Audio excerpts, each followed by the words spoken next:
Okay, so our polishing process is pretty simple. We like to use a DA polisher. Our choice is Rupes. I think it's a good quality product. And then we have 3 different types of pads. So we have our heavy cut pad, our fine cut pad, and then our micro cut, or ultra fine. And then we pair each one with a different polish. So we have our heavy cut product, our fine cut product, and our micro cut product for a more finished look. So when we start our process on polishing a vehicle, no matter what it is, whether it's a semi-truck like we have in today, or just a regular recreational vehicle, RV, boat, the process is the same. We start by selecting a portion of the vehicle we want to start on, making sure that we hit all of that portion. And we do systematic crosshatch to ensure that we overlap and make sure that we get all of it polished the same way. The biggest thing that we like to focus on in polishing is removing that outer layer. So like it states in the name, it's a heavy cut. So there is some cutting involved where we're pulling off a small portion, and we're talking micrometers, nanometers of paint, of clear coat, to get the scratches and the swirls out, as well as the oxidation and any debris that builds up on it. Before we start our polish though, we match our meticulousness in polishing with our prep. So we start with our basic wash, which is a 2-step process involving a all-purpose cleaner to remove a lot of the dirt and debris, and a shampoo. Our choice is Coach Chemi. They make some great products for that. We'll use a pressure washer, obviously, to get a lot of the debris out of the small cracks, and we really focus on getting the vehicle clean. From there, we move on to a decon process, which is iron remover, chemical and physical decontamination. So that includes letting the iron remover sit on the vehicle long enough to pull the iron out of the paint, pulling out any debris as well as the iron. And then our physical decontamination involves using a clay bar. Our choice is the clay mitt. We think it works just as good, if not better. Then we're ready to polish. Once everything's dried, we don't want to have any water on the paint that we're polishing. That can kind of mess up our process. Like I said, we select a panel, for instance, and we'll show you here in a minute. I have a panel selected. It's small enough for me to manage, to focus on. And in that panel, we have selection of what we're gonna work on to systematically get the entire panel polished and matching. Because if you don't match the polish, it can look kind of weird, especially if you're not paying attention to how the paint looks. If you do too much polishing, not enough polishing on some parts, the paint will look different. So our process eliminates a lot of the guesswork on that, but it also comes down to the individual tech who is working on the polisher to ensure that the product comes out looking great either way. Okay, so this is us playing out our polishing practices. We chose a panel here. We recommend that when you're starting out, or if you don't have markers on a vehicle, that you use tape. This one, for instance, has plenty of markers for me to go off of. I will overlap my markers. So if I stop here and my polish line's here, then my next polish, I'm gonna start here and make sure that I fill in this area that is like dead man's or no man's land. So our polishing section is gonna be here. You can go smaller if you want to. I like to do a decent sized section. This is comfortable for me. If it's not for you, you can start smaller, like I said. But this is also just a manageable bite. So we do have approximately a 3x4 section here to do, maybe 3x5. So I'll bite it up into 2-foot sections, and we'll work on it from there. So my pad selection, this does have quite a bit of swirls in it. And you can see it just in regular daylight. You don't have to have like a fancy tool to see this one. As we get further in the process, we will have an LED light that shows us the imperfections, but for now this is just fine. Probably once I get into the fine cut is when I'll start looking for those finer imperfections. But this one's very obvious that it has paint defects that we're gonna get out. So select our pad, we're gonna do the heavy cut. And you wanna make sure that your pad is lined up perfectly to avoid any wobbling. And perfect means that the center is matched up with the center. You don't feel any of the backing plate inside of there, and you don't feel any of the foam overlapping the middle of that backing plate. And that's real simple. Always shake your product. And we're not gonna apply too much, because if you do too much, it starts to get cloudy and it will actually affect the paint more. Your first go around, you can apply a little bit more than you normally would, but once you get this thing going, you don't really need a whole lot of polish. So that's about appropriate. Like I said, this is my section, so I'll start in the top here and I'll kind of mark out my section I'm gonna polish. That's a personal preference, you don't have to do it that way. And then we're just kind of gonna get the polish spread throughout. We'll start on a low setting.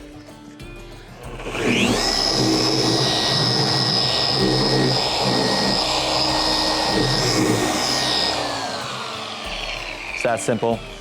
That's not our polishing. That's just getting it spread out. Then we'll move up to, on Rupes, a 5, which is just below the top setting. I don't like to run the top setting too much. We're trying to avoid burning paint. So this is the process. I'll just show you real quick.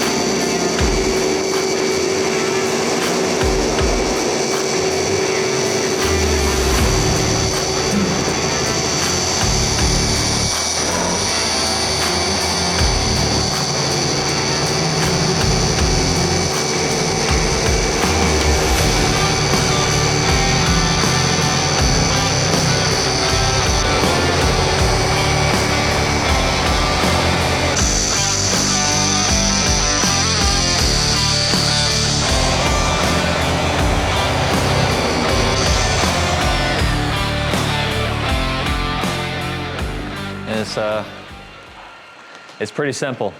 So you just take your time. I wasn't applying a whole lot of pressure. You don't need too much pressure for this. Just like a lot of things, we're gonna let the tool do the work that it's designed to do. If you apply too much pressure, you start to get the heat, that's how you burn paint. It'll start to warp the paint, which looks weird, create fogging. We don't want that, so take your time, don't apply too much pressure, and don't use too much polish, and then just make sure you get all of it. So then it's simple, you just wipe it off.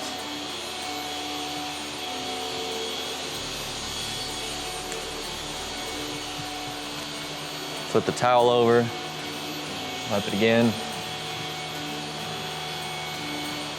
Now, if your polish doesn't wipe off, and it just seems like it's sticking on there, or it's foggy, that could be a result of too much polish, it's too hot, or you didn't polish it long enough for the product to actually break down. So these products, they break down, they start to turn clear, and you start to see some of that paint come off, and you'll see it in your pad as well. That's kind of what we're looking for. So that's the heavy cut. The process is the same for the fine cut. The only thing that's different is we're gonna look a little bit closer, because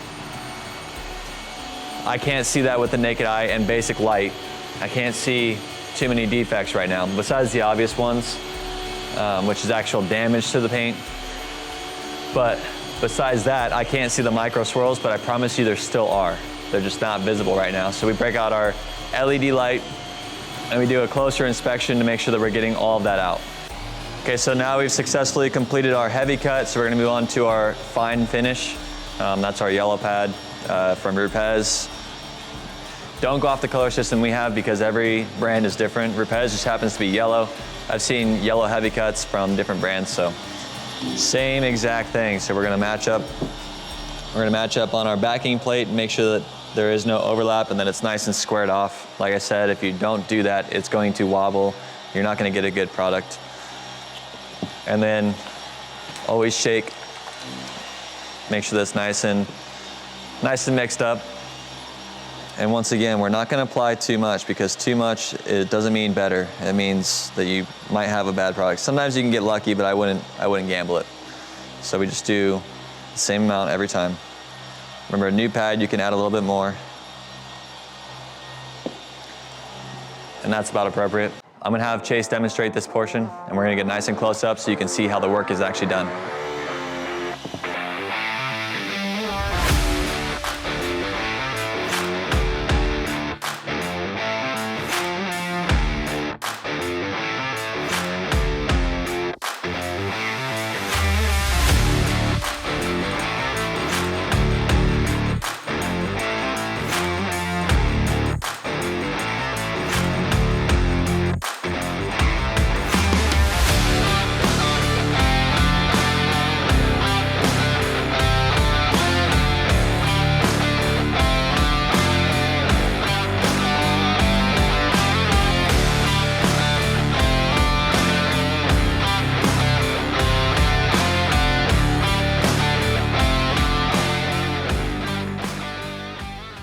All right, so the process repeats itself again for the ultrafine with our microcut.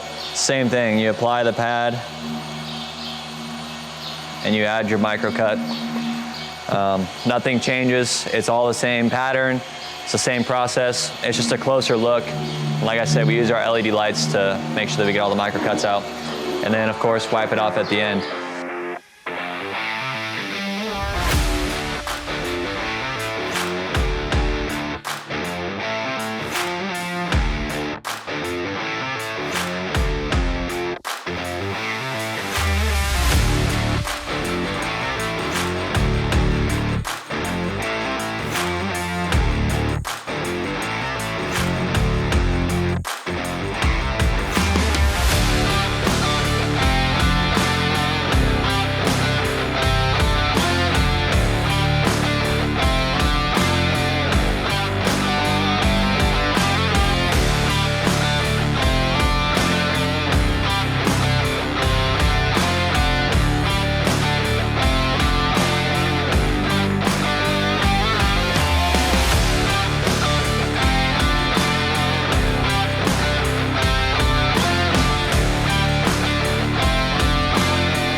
And that's it for our polishing process. Of course, it's followed up. You never want to polish and leave it unprotected because you are taking something off of it. So we recommend getting at least a wax, if not a ceramic coat.